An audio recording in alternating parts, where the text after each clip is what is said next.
We currently do not have quorum, so as soon as we get the other board members to join the meeting, we will begin.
Good morning.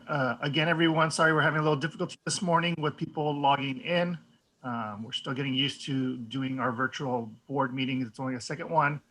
So we're giving a little bit more time for some of the board members and community members to log on. So please be patient and we will let you know as soon as we get started.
received the email?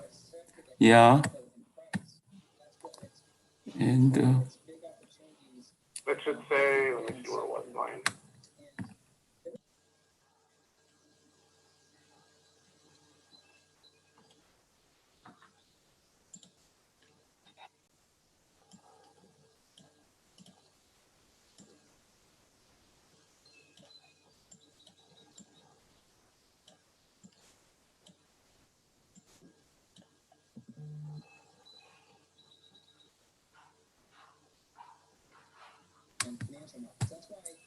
Annie, can you hear me? Hello? Hello, Dr. Joseph, Chang, I can hear you. Yes, we can hear you. Okay, good. Are you in? Yeah. Thank you. Okay, thank you. Okay. Good job. Good job. Thank you, Raul.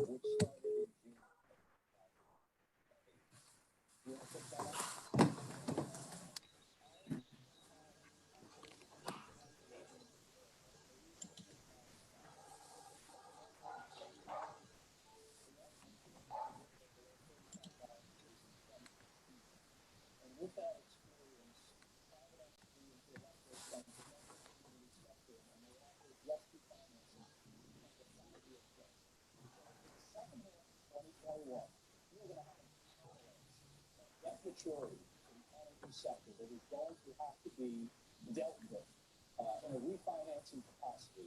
And until we get past that point, I cannot suggest to anyone to assume the risk in believing in the place for energy. Does somebody want to take Tom's side in this?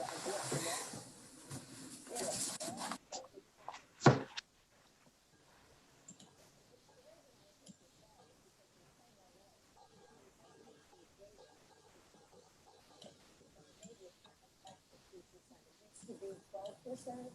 So energy sites have lost so much value that the bounce from here can be dramatic, and it's still a very small sector to the S&P. So it really doesn't take a lot to move the needle. It's not as if we're talking about an industry group like healthcare and say, oh, it's underperformed to get it going. It takes massive amounts of buying. This does not take massive amounts of buying, and that's why I think that it can happen. Not just pretty simply. So then tell me, Carrie, the best energy stock right now.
Good morning. For those of you who have logged in, we are having some technical difficulties with some board members getting into the meeting.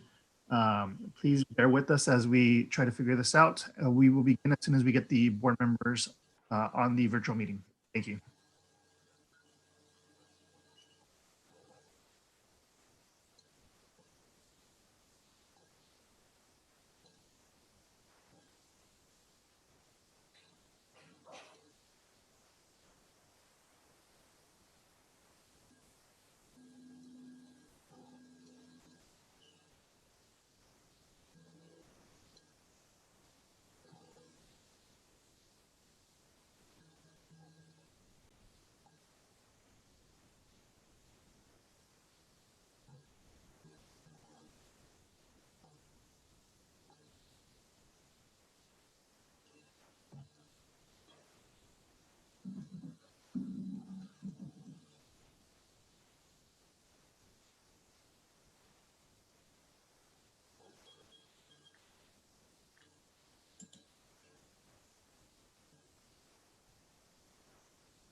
Can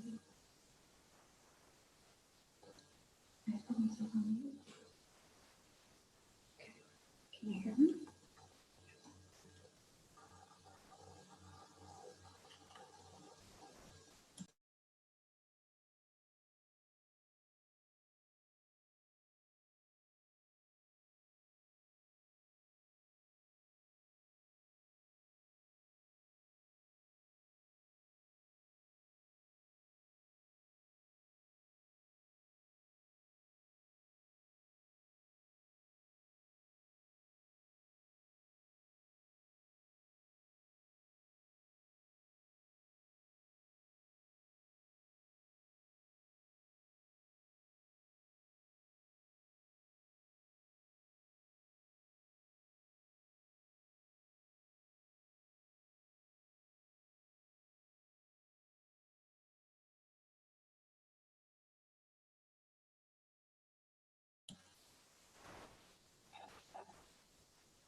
Good morning, everyone. Because we need to get started with our meeting, we are just going to go ahead and move forward with the board members that were able to join. And we'll still try to connect with the 2 board members who are not able to join. So I'll go ahead and call this meeting to order at 9:32 a.m. Jeffrey, can you lead us in the Pledge of Allegiance, please? Absolutely. Please stand up if you can. Put your right hand over your heart. Ready? Begin. I pledge allegiance to the flag of the United States of America and to the republic for which it stands, one nation, under God, indivisible, with liberty and justice for all. Thank you. Thank you, Mr. Delatorre. Nancy, can we have roll call, please? Mr. Doherty, Present. Dr. Chung? Dr. Chung? Can you unmute him? Here. There you go. Thank you, Dr. Chung. Okay. Mr. Kwok?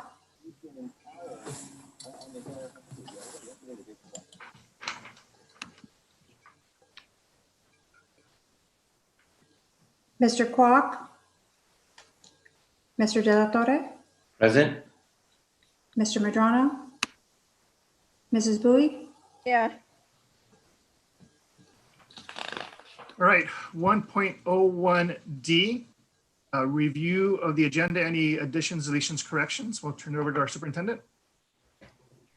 Good morning, board member. For the board agenda for today, we have no correction, no deletion, and everything's good to go. Thank you. Thank you. 1.02, adoption of the agenda, including any additions, deletions, corrections, adjustments. Can I have a motion? Make a motion? Motion by Mr. Delatorre. I will go ahead and make second that. Nancy, roll call.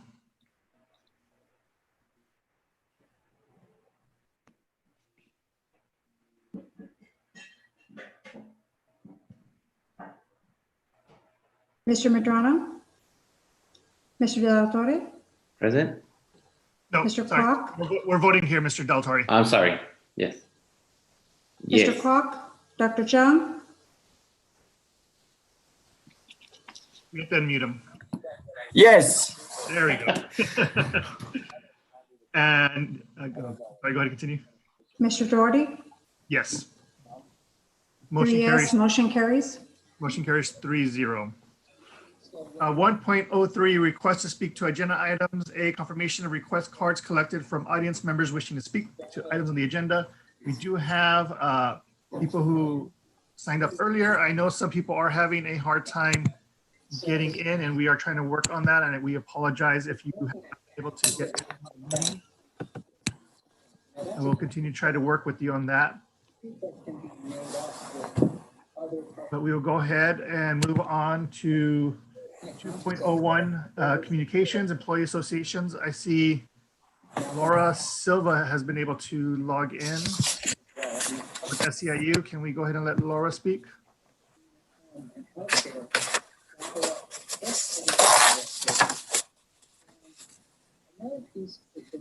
I'm here. Can you hear me? Yes, we can. Yes. Good morning, board members, superintendent, cabinet, audience members. My name is Laura Silva. I am the co-grievance chair for SEIU Local 99. I appreciate you being with me. First, I would like to thank Thanks for having me. the frontline healthcare workers and first responders for their heroism and sacrifices.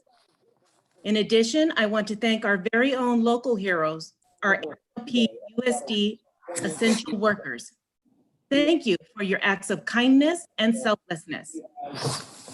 Second, SEIU essential workers are appreciative of the additional compensation they received while they worked to provide essential services to our students. We also appreciate the flexibility administrators have allotted to employees to work from home, also known as telework. As outlined in the amended Los Angeles County Safer at Home Order dated May 13th, 2020, which is in compliance with the state's executive order N-60-20. With that said, SEI cannot overlook nor dismiss the lack of equity, respect, transparency, and unilateral guidance for all HLPUSD employees. We understand each department requires different guidelines and different expectations with respect to each job description. However, a simple welcome back. We look forward to seeing you on Monday, May 18th. Should you have any questions or concerns, please feel free to reach out to your administrator, supervisor, or human resource department.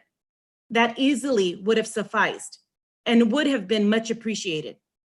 It certainly would have minimized the amount of confusion, anxiety, and chaos it created within the SEIU organization and our union brethren. The complete dismissal of your trusted supervisors, your right hands, as you each have so fondly referred to us, has left us with a lack of trust with the leadership. It is incomprehensible and unprofessional to leave us to handpick to gather information about our return to work during an already unprecedented and stressful time. It is unfortunate many had to rely on other social media platforms to obtain information, and the different expectations you had for our HLPTA brothers and sisters. I am happy they at least received communication from you. This chaos was felt district-wide, as many directors, administrators, and supervisors were either misinformed or left on their own to decide how to bring back employees to merge into phase 2 of the governor's 4-tiered plan to reopen California. Unfortunately, the lack of communication is just confirmation that we are not valued. Although there was an absence of communication, it did not deter us from returning to our jobs with enthusiasm and eagerness. After all, it is in our nature to put the needs of our students first. Why, some may ask? Because that is who we are. We are determined, we are dedicated, and we do not take our responsibilities lightly. We are of vital importance to Hacienda La Puente, and we will always put forth our best effort, not only for ourselves, but also for the students and families we serve. We trust the information gathered for the superintendent search was seriously considered, and that the newly appointed superintendent will have the qualities of not only being a strong leader, but a fair, equitable, and transparent leader who will listen to all stakeholders' concerns and suggestions. Finally, I would like to be very clear. SEIU did not waive its members' rights or any articles of its contract. We dispelled the rumors and deceptions shared. SEIU continues to stand together united. And want to remind everyone, we are stronger, we stand stronger than ever before. Thank you so much, and I wish everyone to be safe and healthy during these unprecedented times. Again, this is Laura from SEIU Local 99. Thank you, Laura. Thank you.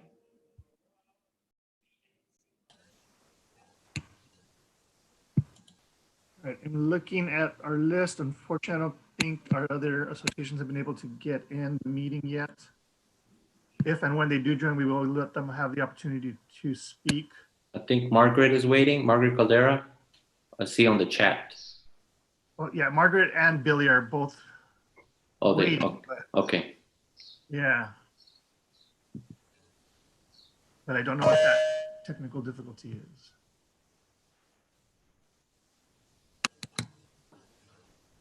So we'll go ahead and move on for now. And again, if we're able to get them on the call, we can let them speak when they get in. We'll move on to 2.01B, audience members who filed a request to speak. We will go ahead and begin with Christopher Chavez.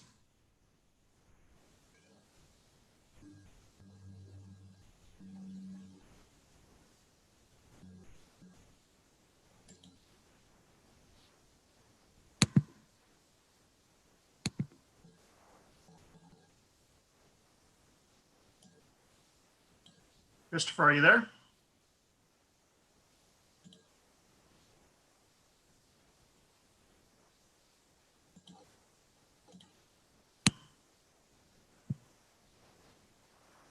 Christopher, you are free to speak.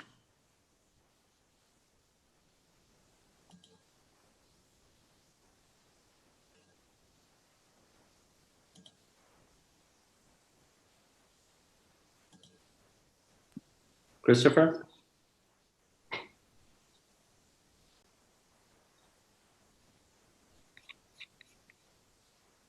Can you hear me? Yes. Yes, we can hear you. Oh, okay. Yes. Thank you for allowing me to speak. I'd really, my thing is just knowing that you guys are going to be able to hear, you know, Margaret when she has something to say, because I'm going to work and I'm doing everything, but I don't want to be somebody that's going to end up getting that virus either, you know. And she is able to address everything and do it, you know, the way that we all believe in her to do, you know, by being our president. And it's frustrating, you know, because I go to work and I'm like, you know, my boss can only give us so much, you know, and only so much information, you know, and clarity. And I want to know that she's going to be able to get what she needs, her point across, you know, to them when she has something to say. And I believe in Gino, that he's a good guy, and I'd like to know that he's able to hear when she's got something to say too, and this is able to get functioned so we could have closure, you know, because I mean, it's a long time that our contract's still being neglected. What? So that's what I'm hoping. I'm going to be able to hear that, knowing that, you know, he'll know, so we can so we can know it could get addressed, so we can have closure to this, some of that, you know. Thank you, all of you. Thank you, Christopher.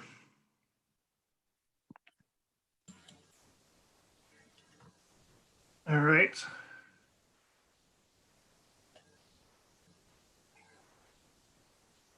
Next, I see Diane Ortiz.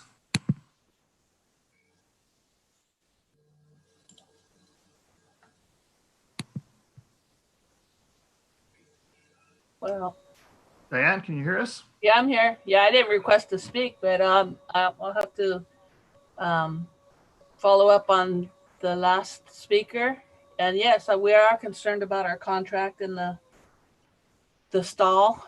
I know there's been problems, but seriously, we're always like the last ones on the burner here and never get attended to, whether it's through the school board or PC. I'm not gonna lie, I've been waiting for many years regarding looking into a reclassification or allocations for our special ed instructional aides. But I know it's out of your control at this point. But I'm concerned with the state budget that's going to happen and I'm concerned about our pensions and what Governor Newsom's trying to stress that it's going to take out of pensions for CalPERS. So yeah, I'm concerned with that and how you guys are going to handle that and who's going to get cut, because we're always the ones that go first. So I'm just hope you guys consider that all of our essential workers and how much they put in for this district for many years. And they're on the front lines every time. So please consider that when we go back into negotiations and consider our salaries and our protection of our contract, our language. So that's basically all I have to say. So thank you for your time. Next, we have Fidel Perez.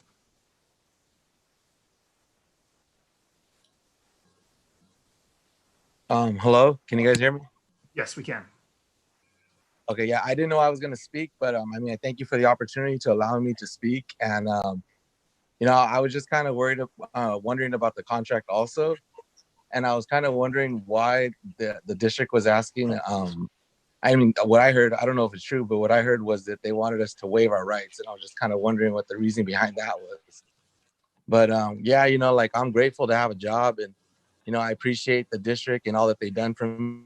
Like, the district has been very good to me, but I'm just kind of wondering what's going on with the contract. And thank you for taking time to hear me.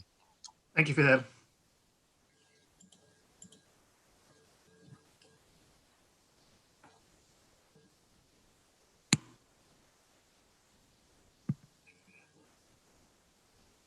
Next, I see Jasmine Montez.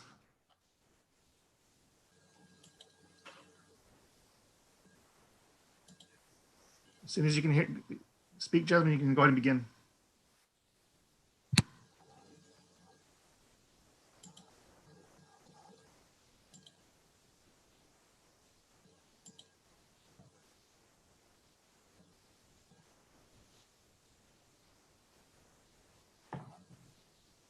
Jasmine, can you hear us? Well, yes. Hi. Go ahead and please begin. Hi. First I wanted to talk about the survey. I believe the survey you guys put out didn't have the proper information and we couldn't add into detail. Like, there wasn't an other comment that we could put in what we're looking for in a superintendent. I think you guys should redo the survey because it's very important. And then I also wanted to know why, again, the meeting is in the morning. In the last board meeting, I commented about it, and you guys said that you were gonna look into having it at the normal time. And then I also wanted to ask about last month's board meeting. It was in the morning, and then you guys had recorded it on YouTube, but then after that day it was locked, and so people who couldn't obviously tune in were not able to view it. So I want to know why that happened. Thank you. Thank you, Jasmine. So really quickly, normally we don't answer public comments, but just quickly, this is a special board meeting. The board is having a discussion on the superintendent search process to alleviate anyone's fears about this meeting. We are not selecting a superintendent today. We are just discussing the process. So please be assured that is not, we're not selecting someone today. We're just discussing the process. We will be selecting, might be selecting someone at a future board meeting. And our regular scheduled board meetings are moved to the afternoon to begin at 4 p.m., but this is just a special board meeting that we had to call. So moving forward, I see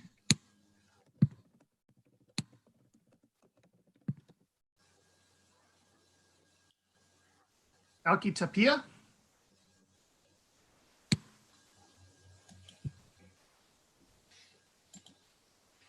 Can you hear me? Yes, we can. Go ahead and begin. Hi, good morning. I would also like to know why the district didn't allow last month's board meeting to be made public to those community members who could not live stream in the morning. And I would also like to know why you aren't informing the community about these board meetings. I wouldn't have even known about this board meeting if it wasn't for a Facebook group that I belong to. I feel like you guys claim to communicate so well with the community, but most people don't even know like how to access these board meetings and when the board meetings are. So those are just my questions that I had. Thank you. We appreciate your comments. Thank you. I see a phone number. There's no name attached to it. 626-485. Nancy, go ahead and let that person in. I don't know who that is.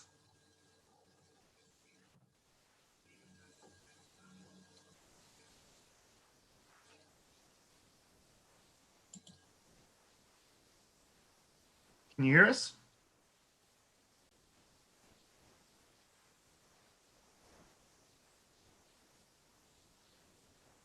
Hello?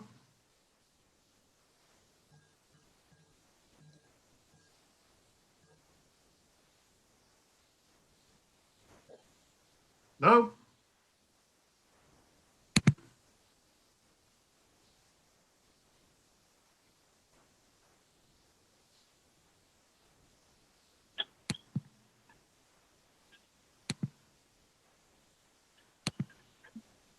Hello?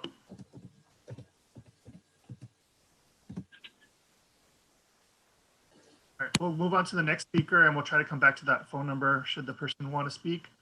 We'll move on to Christine Salazar.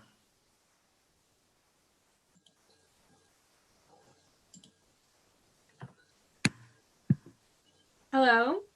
Yes, we can hear you, Christine. Hi, everyone. My name is Christine Salazar, and I'm a resident here in Hacienda Heights and a parent of two kids right now in the Hacienda La Puente Unified School District. And I know this is a special board meeting. However, I am very alarmed at the fact that there was very short notice as to in regards to this meeting. I know had it been not for another community member looking up at the website and looking that there was a meeting going on, I wouldn't have been able to log on or even request to speak. So one, that is very unfortunate because I know there's a lot of other people, other community members, other residents that are wanting to speak in regards to the superintendent search, which is very, very important. And I, like I said, I am very concerned at the fact that you guys did not do a good job in making sure the community, both in Hacienda Heights and La Puente, knew about what was going to happen today. And again, in the morning, 9 o'clock in the morning meeting, that is very, it's not a good time, to be fairly honest.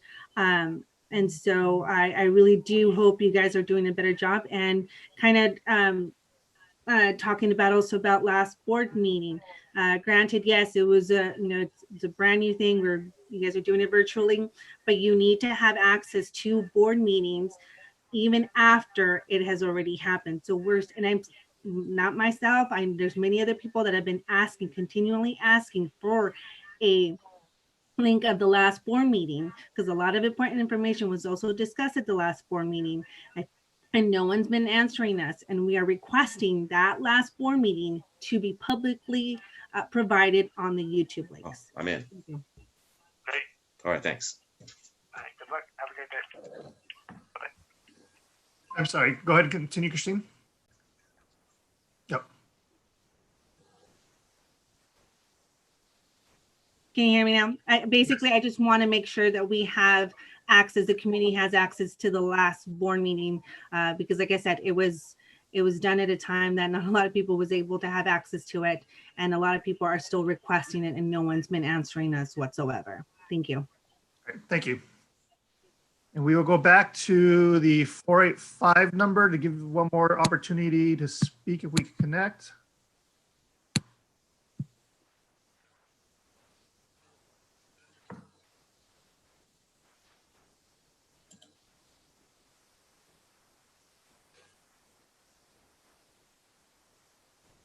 Hi, can you hear us? Hello?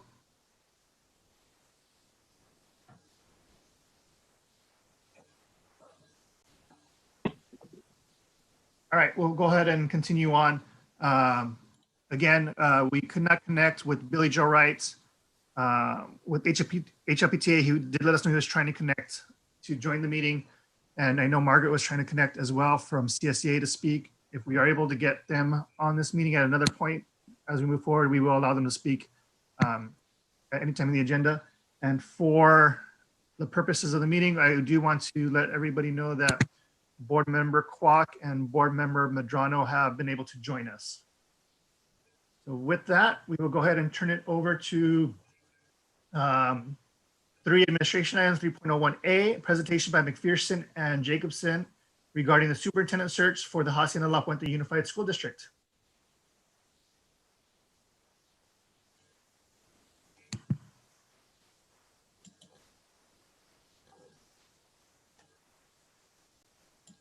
Thank you, Board. Good morning. First of all, Board, thank you for the time this morning and allowing us to speak to you from a high level relative to the search. Dr. Adams and I, on April 30th and May 6th, conducted meetings with 3 stakeholder groups. In addition, we had an online survey due to COVID open for about a month. We received from the online survey 1 response in Korean, 3 responses in Mandarin, 4 responses in Spanish, and 277 responses in English. And so when you think about your constituent groups, we had really good feedback and very detailed, and the search process and the way the survey was set up allowed for specific comments to be made. So there could have been a technical issue with someone, but it was not just a pull down menu or 1 or 2 words. There was the ability for people to leave detailed comments. And so what we did relative to the executive summary is take the 4 key areas that we focused on. The first 2 are focused on really kind of letting people know about the community and the district. That's more of a recruiting tool. And then questions 3 and 4, and I'll go over those in detail, are more about making sure there's alignment to the right candidate. And so and let me say, this is the executive summary portion of it. We will provide the board and the community detailed copies of every single response that we got. We recommend to the board that they put it up on their website. We will put it on ours so it'll be accessible. And we'll also provide the district, I think 15 or 20 copies that they can have for board members and for representative groups. The first question related, and again, this is the executive summary. So what we did is we identified the top 5 areas in each one of these questions that were common themes across all stakeholder groups. The first question was, what are the greatest assets of Hacienda La Puente community, not the district, the community? The clear answer that came and was mentioned in every single group was the really just power of the community being diverse. The second comment was the community has deep and connected history to the school and to the district. The third common theme was that there are people that have been there for generations. It's a tight-knit community, family-oriented, great parks and outside venues, and good athletic programs. The second question was, what are the strengths and assets of the Hacienda La Puente School District? Ms. Bowie would be happy to hear this. The common theme across across the majority of the groups is the district is in a healthy financial position. Excellent teachers and staff, caring employees, students are the focus. And then there was a lot of discussion and different points, but it really kind of revolved around the rich academic programs offering advanced placement, AVID, ROTC, the dual enrollment, the relationship with the community colleges and the pathways, and then all the things that tie into that, like the Science Olympiad, the Olympic Decathlon, the competitions, all those things were seen as really positive to the district. The next area that question is about what are the most significant district or issues the person should know about before assuming the role of superintendent in the district. And again, every single stakeholder group and almost, well, every breakdown of the groups online, poor communication rose to the top. There was concern about transparency. The third bullet point talked about equity issues, and it talked about a variety of things, including divisions between the north and south side of the district, but this big picture of equity or lack thereof, and the challenges with equity rose to the top and was really close with the first couple points I mentioned as far as communication and transparency. The third issue that was discussed was concerns about allocation of bond funding and making sure the person knows how to understand the complexities of finance. It wasn't a negative, it was just saying that there's a lot of things going on that that person needs to be able to manage because of all the things that are happening in the district. And then there was a theme which kind of surprised me that talked about declining enrollment, and it was articulated in different ways, but there's concern about students, the declining enrollment in the district. The last question is what characteristics, traits, attributes are needed in the next superintendent? Again, if you look at the concerns, it kind of relates to what is needed, and they wanted someone that is an effective communicator in the fullest sense of the word, and someone that will listen as well as just speak and is articulate and connects, but really someone that is an excellent communicator. The other point was a person that will build trust internally and externally. They wanted a visionary leader, someone that is a strong leader, but will collaborate with all stakeholders throughout the district, no matter what the role is, and again, internally and externally. And every group mentioned this, and I'm sure the board's not going to be surprised, but someone that puts students first in all decision-making processes. And then they want someone that's visible and someone that's approachable. And those are the common themes across those things. Are there any questions from the board?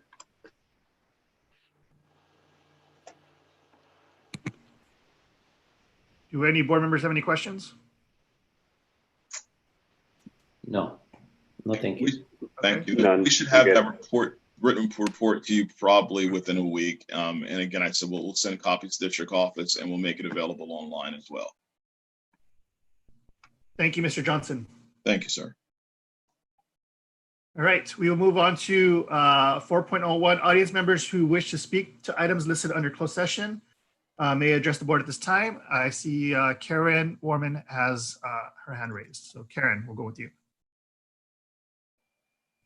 Good morning to all. My name is Karen Warman, and I am a classified employee. I would like to see a superintendent that can come in and have open communication with all the associations, not just a few, and to work collaboratively with all of them equally, and to restore trust back with the district, the employees, and the communities. Also to restore trust back into the school district with its employees and the community, and to remove the fear factor that employees work under, especially since we are a school district that teaches anti-bullying. I have seen many posts on Facebook where parents don't want their child coming back to this district due to being unprepared for this pandemic. We need a leader to come in and help this district move forward. I look forward to meeting our new superintendent. Also, with this being classified week, it would be nice to be recognized by agreeing on our contract. You always agree to the other unions before ours. Our union always has a struggle to get an agreement done. So please, let's see it get done. Thank you so much. That is it. Thank you, Karen. All right, seeing no additional public speakers, we'll go ahead and move to adjourn from public meeting to closed session. Oh, I'm sorry. We do have one more. Christine Salazar.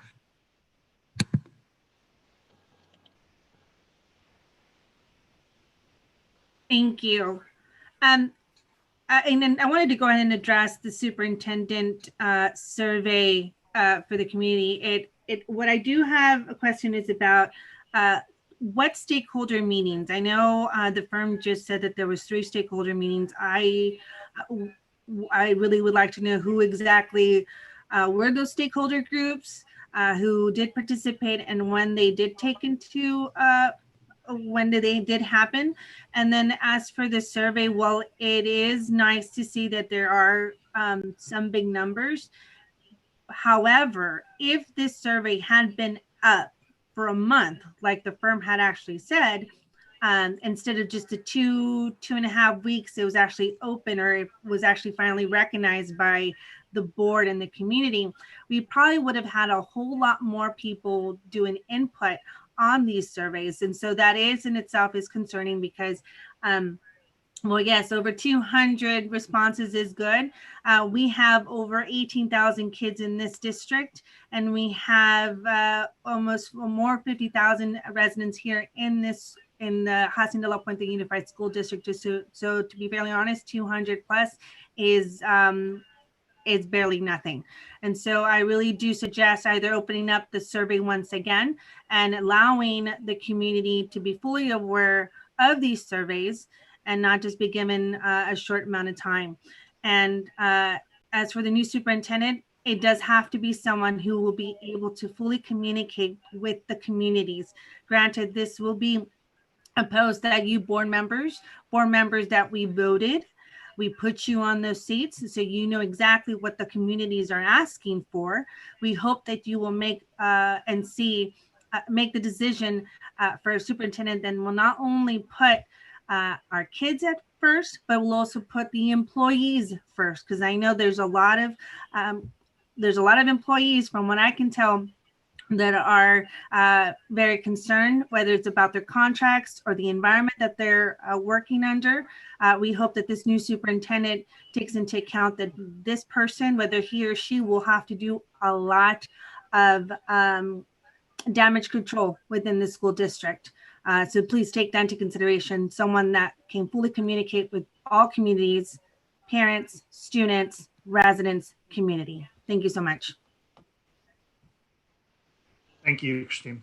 And we did unfortunately have to change the way we took in the input from our stakeholder groups and from the community at large because of COVID.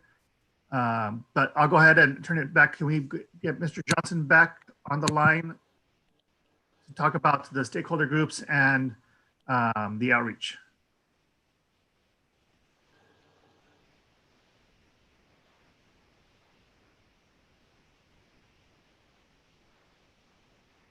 Ben, Daryl, when are you there? Yes, can you hear me? Yes. Oh, there's Ben. Hello? Yes, we can hear you. Okay, I think I saw Mr. Johnson getting ready to speak first. Is he there? I think he already logged into the closed session meeting, so. Oh, okay. I'll just briefly, I'll go ahead and actually, Daryl, can you speak on what the stakeholder groups were? Yes, what was the question? I'm sorry, I didn't get the full question. A community member wanted to know how we went about reaching out for the surveys, and then also which stakeholder groups were engaged for the presentation that Mr. Johnson just gave. Yes, I know we sent a lot of information through the district to post online, and I think that should have went out to all the other constituents in the district. And I know we spoke to the teachers union and all the classified unions. I think there were 2 others. I missed a couple because I had a family emergency, but we were very extensive in getting to all the groups. Of course, there were virtual meetings, and that should have got out not only through the district, but it's, if someone were to require online on our website, that survey I think was there. I'm not sure, but Mr. Johnson could probably speak to that when we go to closed session. But we did have, I know, overall community stakeholder meetings virtual, as well as the unions, teachers union, and classified unions as well. Thank you, Daryl. I'm sorry. All right, with that, we will move on to 4.02, adjourn from public meeting to closed session. Can I get a motion? Remember, you have to mute yourself. I'll make the motion. A motion by Mr. Medrano. I will just go ahead and second that. Can we have roll call, please? Medrano, Aye. De La Torre, Aye. Kwok, Yes. Chang, Yes. Doherty, Yes. Motion carries 5-0. We are adjourned from public meeting closed session. Board members, remember you need to log out of this meeting into another one for closed session. Thank you.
this is strictly and purely the liquidity-driven rally that we're seeing right now.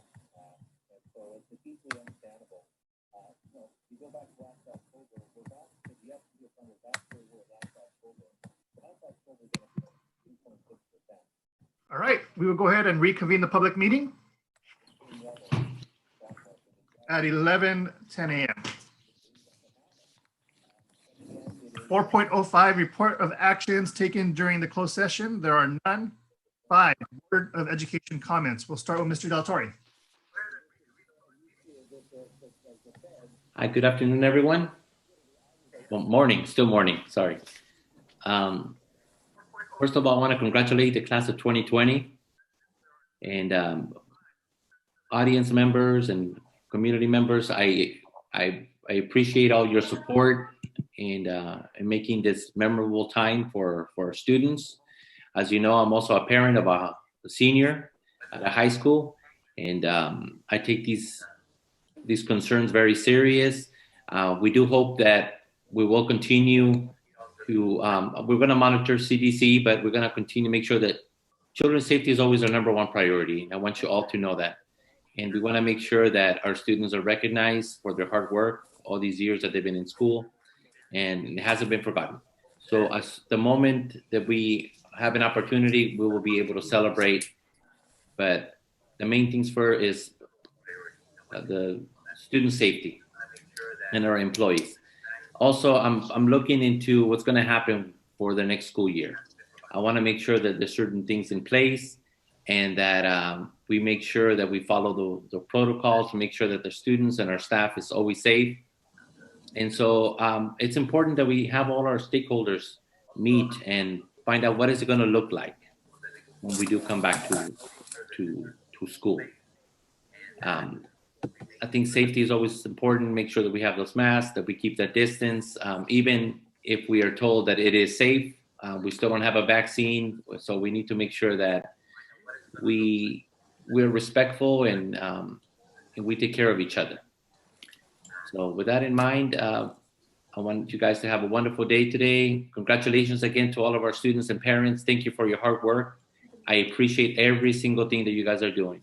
And we're not trying to be sneaky, trying to do something behind your backs. No, we're just always thinking of the student safety first. Thank you. Thank you, Mr. Del Torre. So we're going to do something a little out of order. And again, because of the virtual meeting and having some technical difficulties. I know Margaret Caldera would like to speak, so I know she's having a hard time logging in. So I'm going to call her so she can speak over the microphone for the board meeting for her comments. Please bear with me while I give Margaret a call.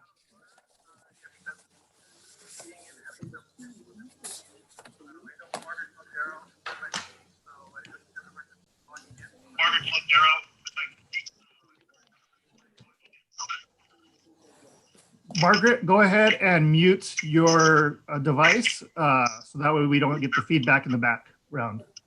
Okay, hold on. Let me get in it.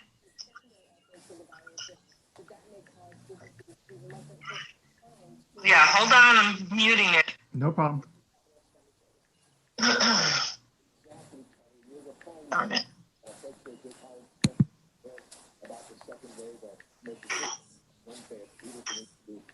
So Jeffrey, good morning, everyone. Hold on, Margaret. Jeffrey, can you hear Margaret okay? Okay, go ahead. Continue, Margaret. Good morning, everyone. Thank you for allowing me to speak.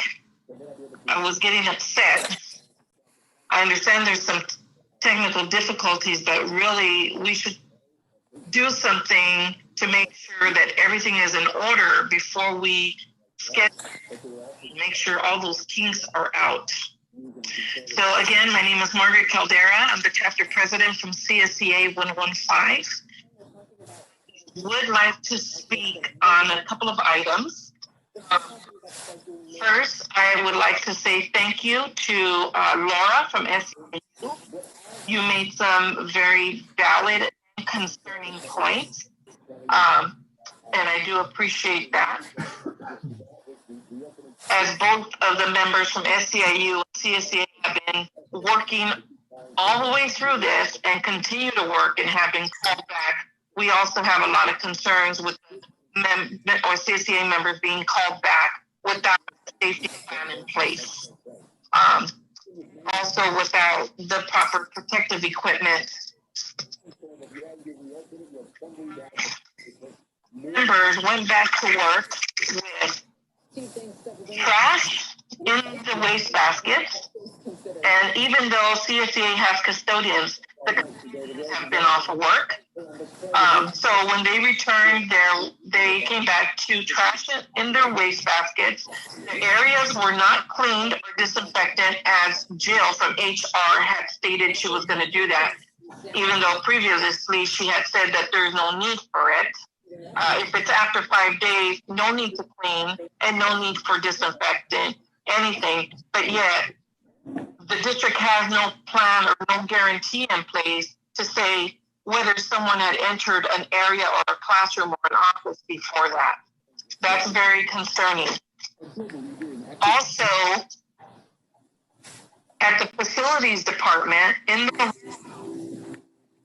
there was not enough PPEs. The order didn't come in until halfway into that day. So you're having employees come back to work when there was not sufficient PPEs for them. That is very, very concerning that you're bringing people in and putting them at risk.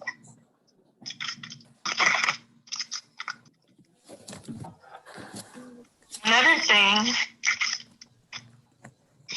is that we have members that are being called back to work, high-risk members with some health issues, or their caregivers for elderly or elderly with high-risk concerns. Or we have members that were being called back to work that had their children at home. And when we spoke to Jill about this, Jill said that these people would have to use their sick time or their vacation time. Or if they had children, they need to go put them at a daycare center through LACO. So what you're telling everyone is you need to choose between your job or your life. Because HLPUSD is not going to allow you to stay home if you have those risk factors. But if you do, you need to use your sick time or your vacation before that. Oh, and by the way, some people may not return. That is not a good message for the Assistant Superintendent, Jill Rojas of HR, to be sending out this message. We also asked her when members are coming back to work, and if there is a positive case of COVID or a risk factor, are you going to be making those notifications to employees? Jill's response was only to those who were in the immediate area. How can you guarantee that that's not being spread? They can use the same restroom. They can go walk through an office. You don't know if somebody coughed and those particles are in the air or on a surface. These are all very concerning. Not only for the member, the 850 plus CSCA members, but the majority of CSCA not only works in Hacienda La Puente, but we live there. And we have for generation after generation after generation. This is very concerning because I have a granddaughter that attends Los Molinos Elementary School. How are we as a family supposed to trust the district with our children if we cannot trust you with your employees?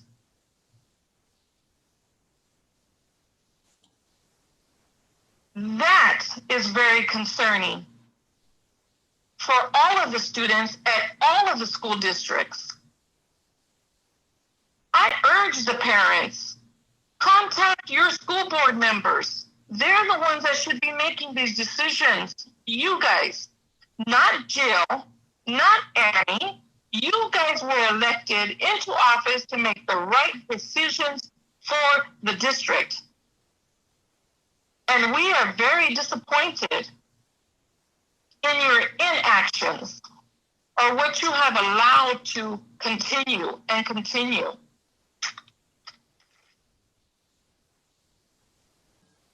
Give me 1 second.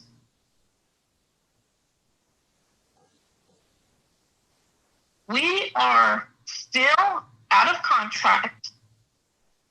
As you know, teachers settle their contract with the district in 3 to 4 days. SEIU settled their contract in 4 to 5 days. We had over 13 meetings and still could not come to an agreement. Or I'm sorry, we did come to a tentative agreement on all articles, except that we will not agree to have the district suspend our statutory rights, our contract. And Laura, if you're listening, I know you said your contract was not suspended. However, at the meeting that was held on March 16th, Joe Rojas called SEIU and CSEA into a meeting. SEIU had 2 representatives there. At the meeting, the first thing that Jill said was that they were suspending articles of the contract. Okay? So that means that you don't have a contract. CSEA immediately said, we do not agree with that. You do not have a right to suspend our statutory rights, and we will not agree to that. When I walked out, SEIU didn't comment at that time. When we walked out, I asked one of the representatives that was in that meeting if they were okay with your contract being suspended. And what I was told is, well, the students need to be fed. Yes, the students need to be fed, but that doesn't mean that our contract needs to be suspended. CSEA has always been willing to work with the district collaboratively with open communication to get through this so we can get through it together and put plans in place.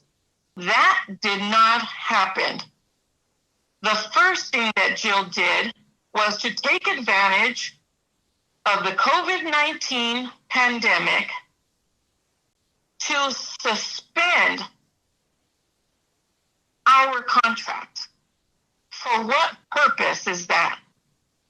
When everybody should be working together to get through this together, she wants to suspend a contract. I've been in communication with other CSCA chapter members throughout the state of California. Why is it that Hacienda La Puente is the only one that is seeking to do this? How can a district take advantage of a health pandemic when lives are at stake? Is that your priority, to waive people's rights so that you can do whatever you want to do with any employee at any time? Wasn't the best thing to do to work together? Apparently not. Joe Rojas has her own ideas, but they're obviously supported by the interim superintendent and by the school board members, because you've continued to allow it to happen.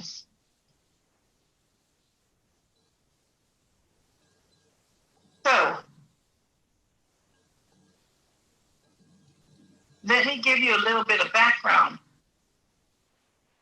On March 16th, we met with the district to discuss the COVID-19 pandemic and to review the plan the district had created.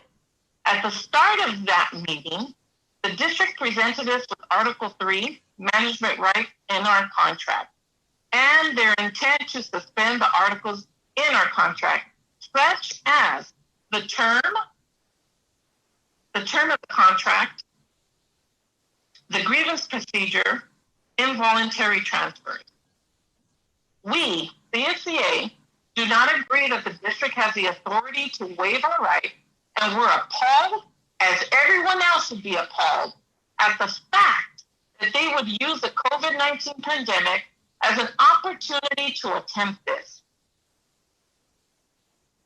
We informed the district that the language that they were trying to use is a waiver of our right and illegal to enforce.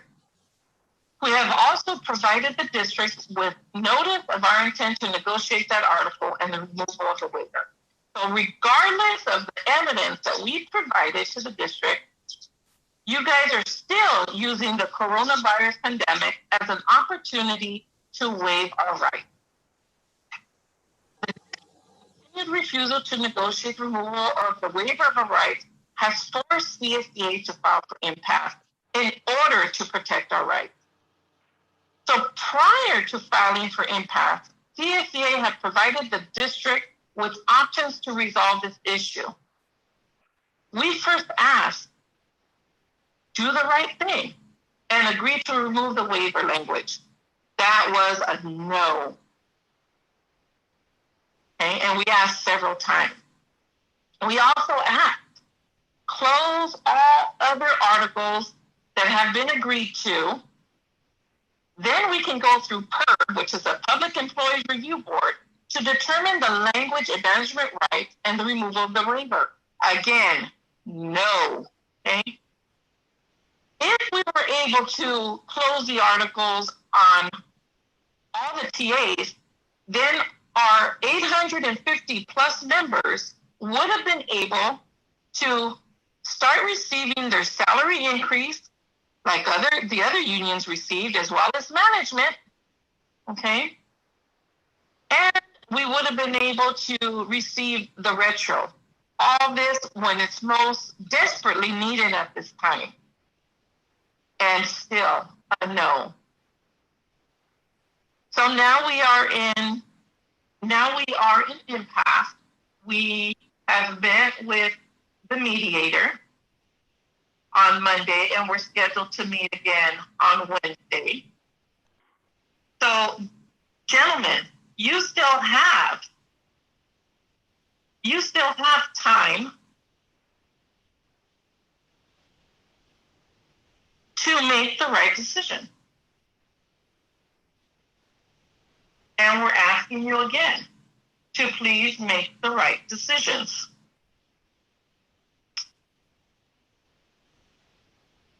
I'm not done yet, 1 second.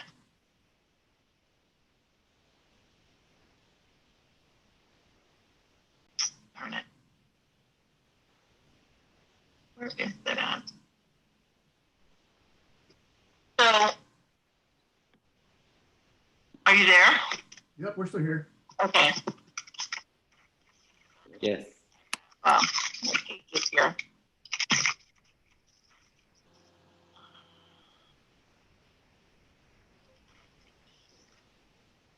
Also have concerns about this meeting. Usually I am notified about a upcoming board meeting. I didn't receive any notice whatsoever. I usually get something in the mail. I did not receive that either. Also, as far as bringing back CSCA and other classified, my understanding is that we're in LA County and we're still in stage 1. We have not moved to a stage 2 yet. And actually the stay-at-home order was extended. So I don't know why the class of CSCA people are being called back to work. Also, we were initially identified as essential workers. However, now after the 18th, we are no longer categorized as essential workers. Would this be a way so that the district doesn't have to pay that additional salary that they were giving, which was also not negotiated with us? And then also, I believe Diane had mentioned the next year's budget, that it may be impacted. So speaking with PC last week, I informed them that I was included in an email for a CSEA office manager who had retired, and the principal asked to fill that position. And the response from Jill was no hiring at this time. However, the assistant director of food services is now classified as an essential worker, and that hiring is going to move forward. If you look at the district, there isn't too many assistant directors left. The reason being is because there's already a director in place. And that job should be able to be done by that director. In food services, you have a director and you have 2 supervisors. There's absolutely no need for an assistant director if we're going to be facing a shortage coming in August.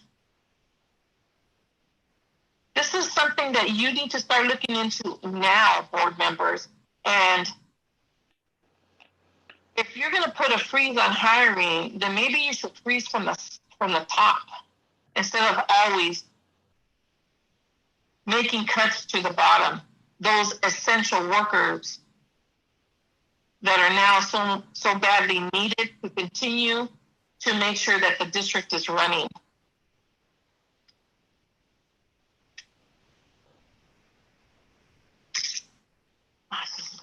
One second.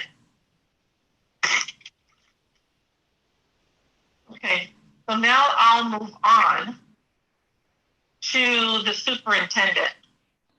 So the question that was told to us on the survey was, tell us good things about your community.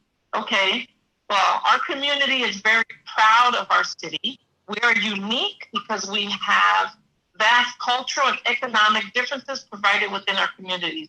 These differences allow us the opportunity to learn from each other in an organic way. So we want somebody with those qualifications. The next one, tell us good things about your school. Like our communities, our schools are diverse. We have students come from different backgrounds. Our economic diversity within our district provide opportunities to ensure that all students are given adequate resources for a great education. We do notice that because the student populations can vary from cities, there are times that one city may have access to more resources than the other. I think that sounds familiar to you gentlemen, right? The Hacienda Heights and La Fuente areas. The next thing, what issues should the superintendent be aware of once he or she comes into the district?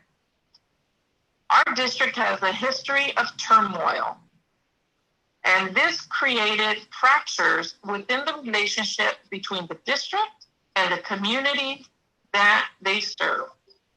These fractures have created a lack of trust and a feeling of individuals being left unheard. Number 4, what skills, qualities, or characteristics should the new superintendent possess to be successful?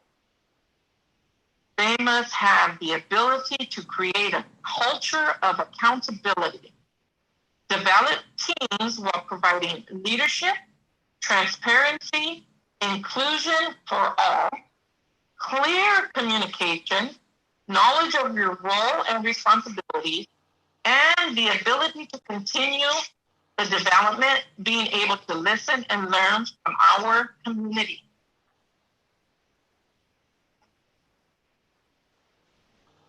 The next thing is,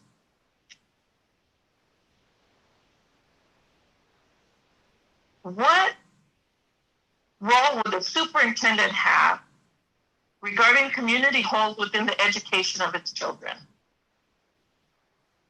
The community's role and responsibilities within the district and the superintendent's role and responsibility with the community. How is that superintendent going to ensure that all individuals within their communities are equally included in decisions that impact our families? Because that's not happening either.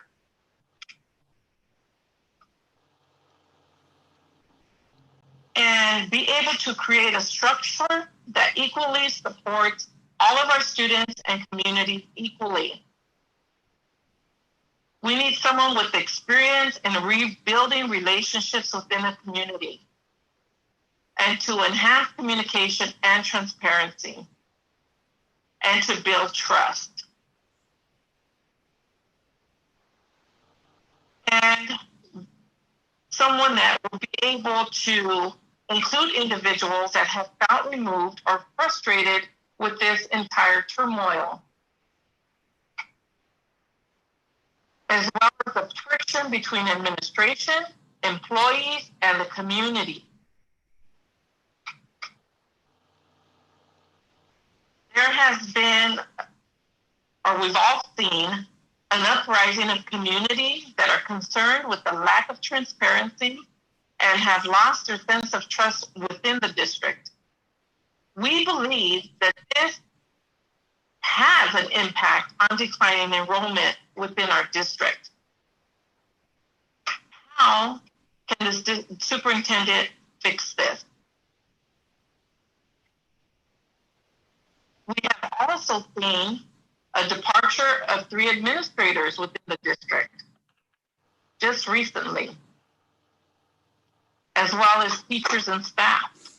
Someone who's going to be able to keep the qualified and dedicated employees that we have now. We also need to know that the superintendent that's going to be hired on is going to receive complaints on assistant directors, assistant superintendents, or principals, and to address them, not just sweep them under the rug, and hold them accountable, and not just the lower levels of employees in the district. There's been a lack of transparency in the district, and the superintendent will need to create transparency for all stakeholders.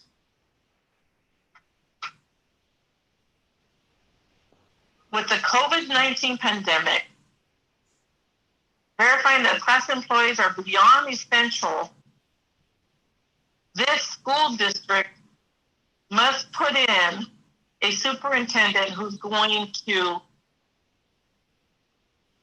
take action to ensure safety for the students and the employees and the entire community. And to take steps to include all the stakeholders now, so that when school resumes, there is a plan in place, because there is not one now. And if there is, it's not being shared. We also need to make sure that the superintendent will find a way to rebuild the community's confidence with the bond management issues. There's a lot of issues with that going on.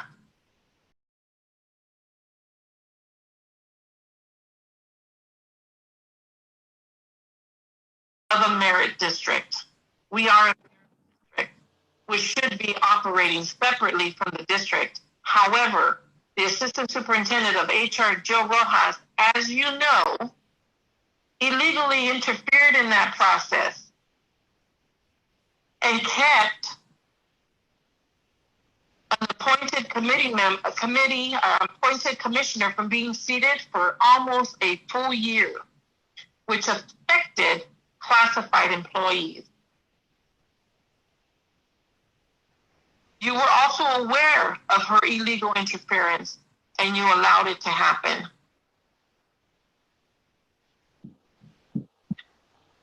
There needs to be accountability from the top, not just from the bottom.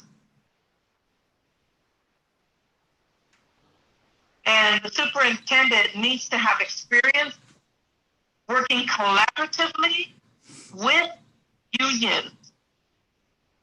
We're not here to work against the district. We're here to work with you. We are partners in the education, and we should be treated as such.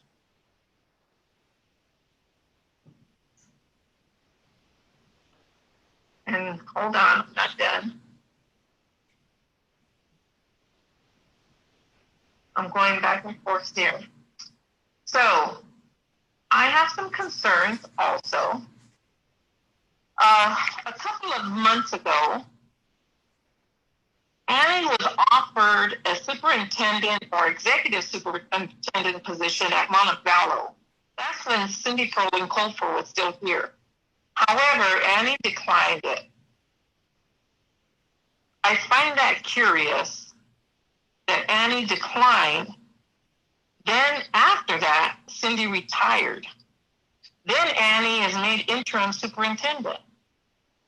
And it makes me wonder, and these are just my own thoughts, if perhaps she was offered the interim to stay, or maybe the superintendent position before any of us even knew Cindy was leaving.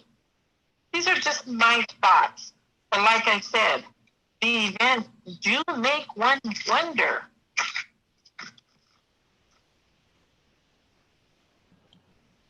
Under Annie's watch, she has allowed Jill to hold up our contract, force us into state mediation, suspend our rights, and more. These are not good actions of a good leader. Hacienda La Puente Unified School District has some great directors and principals who actually care and treat people with respect and dignity. These administrators, given the opportunity, can truly make a wonderful difference in a student's education. However, their mouths are silenced, and they're afraid to speak up until Margaret Hasselgrave did. And I commend her for that, as everyone else should. And she did it alone. And it was proven in court, in a court of law, that Jill retaliated, harassed, discriminated against employees, and created a work environment. And yet, you still support her actions. That is a proven fact that actually occurred and still occurring. This district has been mismanaged for years. Top administrators recently left, such as Cindy, Kim, and Mark. This is a great start to make great changes. It is time to bring in someone with an unbiased outlook, without perceived allegiance with the board, someone with new ideas. Now is the time to become a better district. That, gentlemen, is in your hands to change the entire district. And we are all depending on you as we voted for you to make the right decisions for everyone. So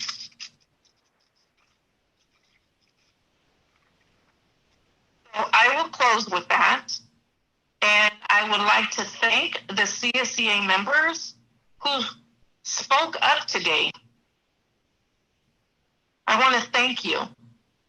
It takes a lot of courage to do that. And for you to go on and not only support the district with your comments, but support your fellow CSEA members who are essential workers and are being called to work every day without the protections that should be in place and without our contract being settled and with Jill suspending your rights. But our rights are not suspended. We will continue to fight for our members' rights.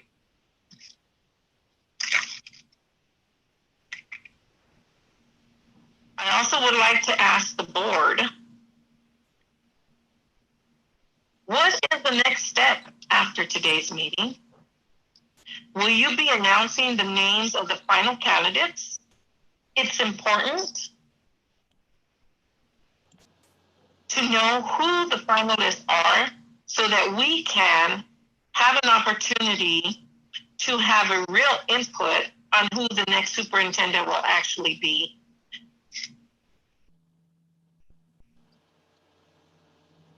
And for the conclusion, I'd like to wish all of classified employees happy classified week, especially to the CSEA 115 members. I know it's very difficult to appreciate this week for us with the school board and Jill Rojas and Annie Bowie not settling our contract and attempting to waive our rights. However, you have CSEA, we're all CSEA. We're gonna get through this together. Enjoy your week, classified, CSEA classified. You are essential workers even before COVID-19, and you will always be essential workers. Without classified employees, the district cannot continue to run. We are at work to make sure that the services continue. You are appreciated, and I thank you, each and every one of you. Be safe. Thank you. Thank you. All right, we will now go back and continue on with board comments. Dr. Chung.